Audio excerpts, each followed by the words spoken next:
Hoy nos encontramos en una encrucijada bíblica que nos invita a hacer un alto en el camino. Hoy la palabra de Dios da las ganas de ponerse a pensar y reflexionar.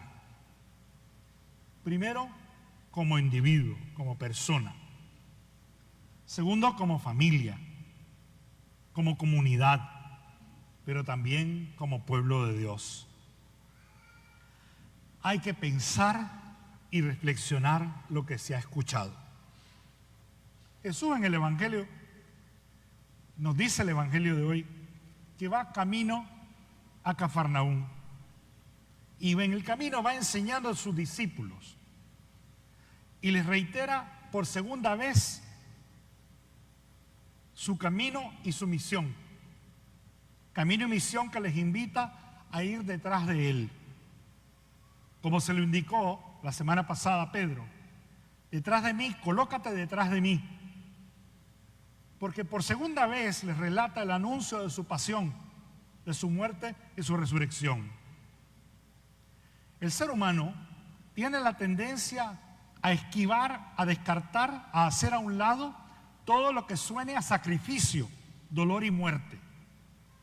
Somos alérgicos a estos términos, olvidándonos muchas veces de la última parte de las palabras de Jesús, que nos chocan las primeras, pero como que no nos dicen nada las últimas. Dice Jesús, después de relatarles de que va a morir, va a sufrir, dice, al tercer día resucitará. Les decía, el Hijo del Hombre va a ser entregado en manos de los hombres. Y hay que hacer un alto en el camino ahí un poco. Porque les dice, el Hijo del Hombre va a ser entregado.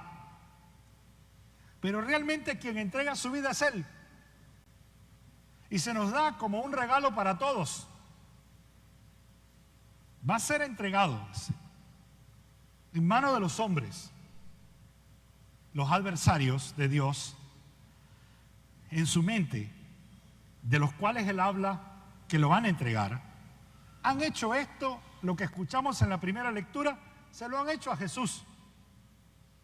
Y se lo han hecho a través de la historia, el ser humano contra el ser humano. Dicen, tendamos una trampa al justo, porque nos molesta y se opone a lo que hacemos. Nos echa en cara nuestras violaciones a la ley. Nos reprende las faltas. Por eso, Él será entregado en manos de los hombres. Dice, le darán muerte. El cínico dice, veamos si es cierto lo que dice. Vamos a ver qué le pasa en su muerte.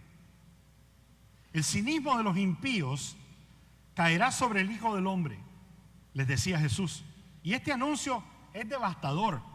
Aun cuando les concluya 3 días después de muerto, resucitará. Pero ellos venían entretenidos en otras cosas. No entendían aquellas palabras y tenían miedo de pedir explicaciones porque traían una agenda escondida. Venían pensando en otra cosa. No le escucharon a Jesús lo que Él dice que le iba a pasar. Por segunda vez se los dice. No escucharon a Jesús que al tercer día resucitaría. O sea que la muerte no podía detenerlo a Él. Venían pensando en sus propias cosas. Agenda escondida, como hay mucha gente que piensa sus agendas escondidas para tramar sus cosas. La mayor causa del cinismo, ser cínico, creo que proviene de una actitud y comportamiento como el de los discípulos de Jesús, cuando Él mismo les pregunta, cuando llegan a la casa, ¿de qué discutían por el camino? Una pregunta muy válida, pero que los deja en silencio a los discípulos, porque se sienten descubiertos. El silencio de los discípulos otorga, revela y devela los malos pensamientos y las ambiciones. Jesús conoce, y esto es una realidad que a mucha gente le da miedo, le aterra. Ay, Dios sabe de todas mis cuitas. Dios sabe de todas mis maldades. Sí lo sabe. Lo ve en el corazón, porque Dios lee el corazón humano. Jesús conoce el corazón del ser humano y una vez más lee el pensamiento y el corazón de sus discípulos también. Jesús sabía lo que pensaban. Jesús sabe todo lo que piensa el ser humano. Sabe de virtudes y de maldades. Conoce lo bueno y bondadoso que hay en el corazón. Y conoce las maldades y miserias que nacen de adentro también. Jesús sabe de la capacidad, que esto es muy hermoso también, de amar que habita en la persona. Pero también tristemente sabe y conoce la capacidad que el ser humano tiene para hacer daño y del mal que habita dentro de la persona. Sabe que todos tenemos una inmensa capacidad de amar, de hacer el bien, de ser bondadosos, pero sabe de la inmensa capacidad de hacer el mal, de herir, de hacer sufrir, de perseguir, castigar y matar también. Si ponemos cuidado y atención, el Evangelio nos revela de dónde nacen las actitudes impías, de dónde proviene y comienza lo que se da por añadidura maléfica.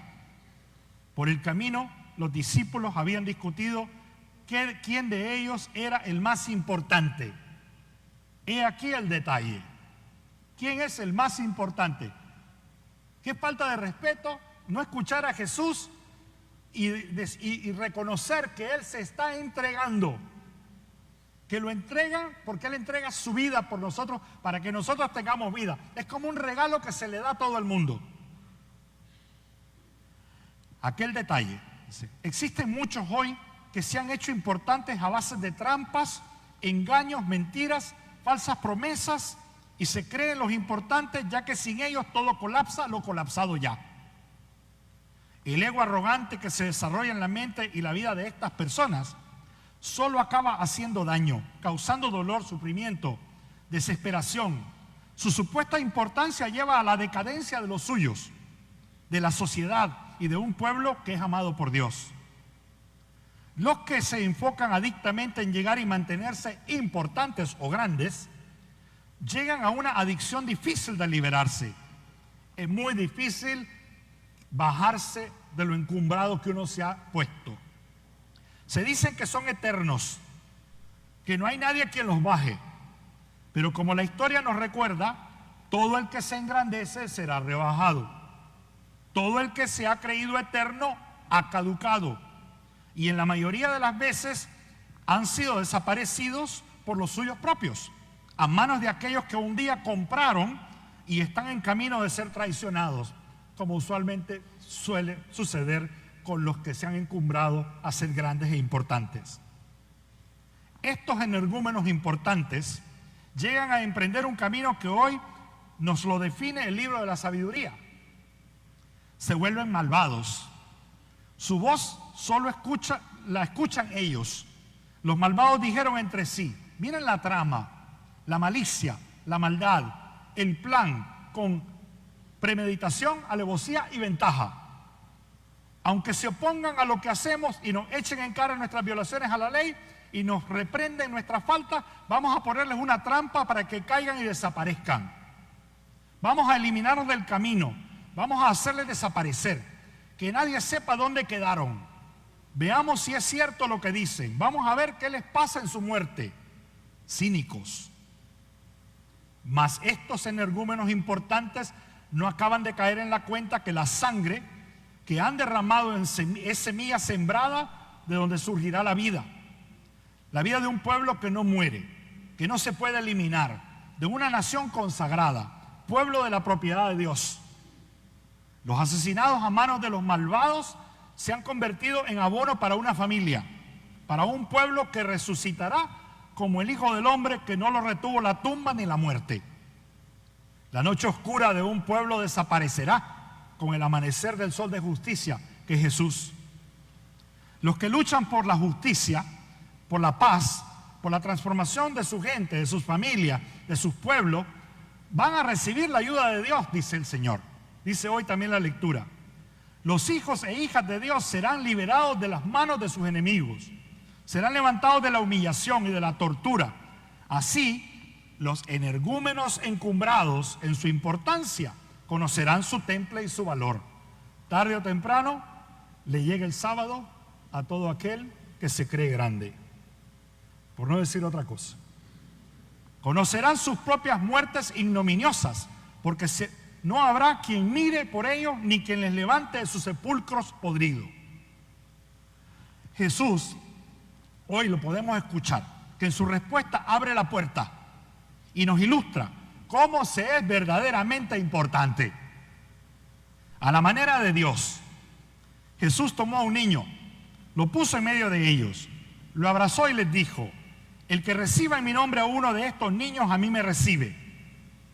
El ejemplo de un niño representa la inocencia, que no es falta de conocimiento, sino la sabiduría que somos hijos de Dios, hijas de Dios.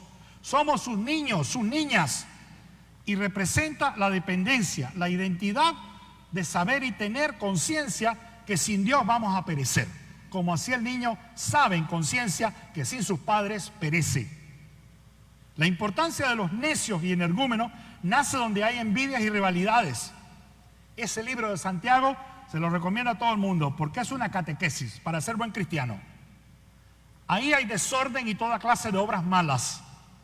Estamos viviendo vivos ejemplos en nuestros entornos y en nuestros pueblos de los autoproclamados importantes.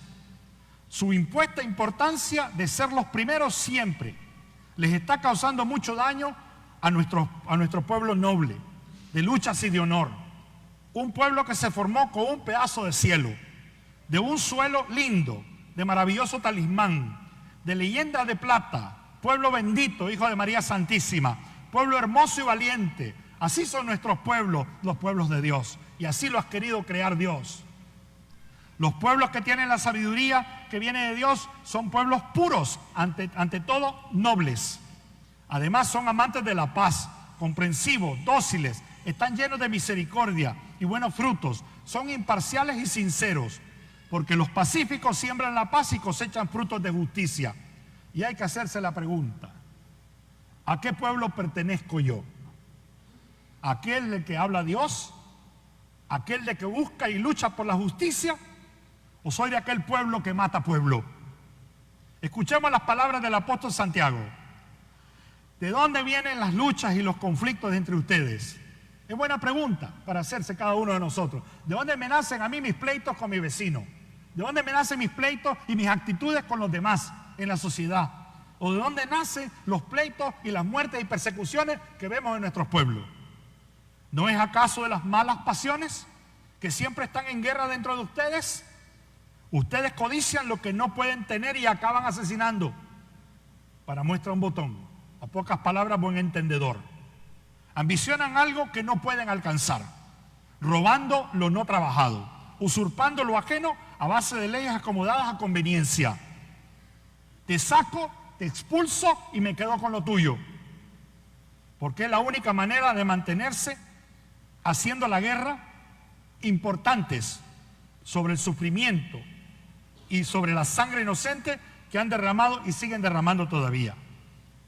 Estos autoproclamados importantes se atreven y tienen la osadía de pedir a Dios que los bendiga, que les otorgue toda clase de bienes, y a la misma vez le rezan al diablo por medio de sus pactos diabólicos que los proteja a ellos de la envidia de los justos. ¡Qué cínicos! De los justos que demandan de ellos dar cuenta de sus delitos y abusos.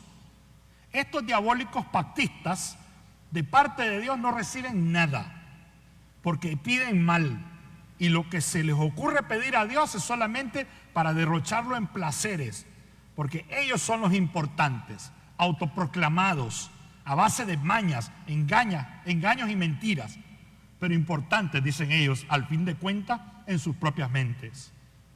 Jesús en estas lecturas de hoy nos reta a todos y nos enseña que el compromiso con la justicia personal, comunitaria y nacional y la rectitud a menudo exigen valentía ante la adversidad.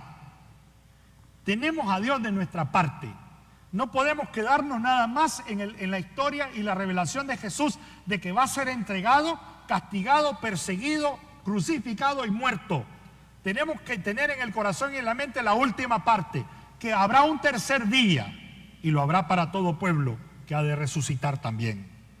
Los textos sirven para recordar que aunque los poderes opresivos intenten destruir las voces justas, la búsqueda de la verdad y el bien común son fuerzas poderosas que pueden instigar el cambio y finalmente superar la injusticia. La perseverancia y la fortaleza moral de los justos pueden inspirar esperanza y acción en tiempos de oscuridad, llamando a un esfuerzo colectivo por construir sociedades más justas y equitativas. Y a esto nos toca a todos. ¿Qué piensan en el camino? ¿Qué agenda escondida llevan? ¿Es la de Dios o es la de los hombres? Ahí a cada quien que responda esta pregunta.